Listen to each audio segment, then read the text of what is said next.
Luyong, kamusta dyan? Walang pasok sa eskwela, eh? Pero matraffic. Ba't naman matraffic? Ating kisis sa Hubson.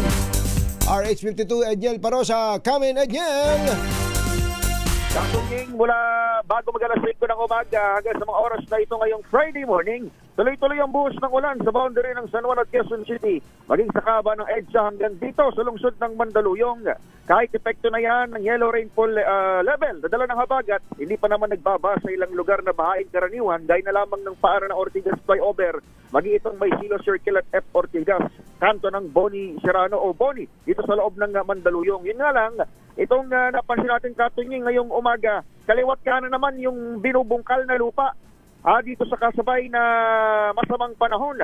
Malalaking uka sa kalsada at nakakordon na areas ang binubuntiting itong Water Utility Company na Manila Water sa bahagi ng Lupa Nadero Street sa Calentong maging sa kahabaan ng Boni Avenue.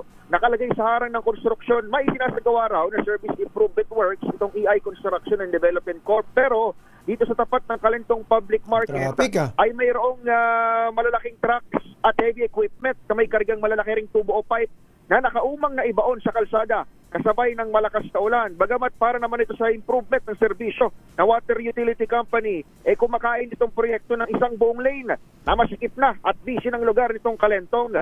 Mabuti na lamang at huminto na rin itong heavy downpour sa mga oras na ito at gaya ng binagit mo katunying, maagang nagkansila ng pasok ang mga estudyante o sa mga estudyante ang Mandaluyong City Government. Inaasahan na kapag patuloy itong proyekto na ito, lalo na dito sa binabanggit nating areas at sinabayan ng malakas na ulan, ay magdudulot pa ito ng epekto sa daloy ng traffic dito sa Calentong at iba pang mga adjacent streets sa lungsod ng Mandaluyong. Ako si Edniel Parosa, nag-uulat para sa DZRH. Una sa Pilipinas, una sa Pilipino.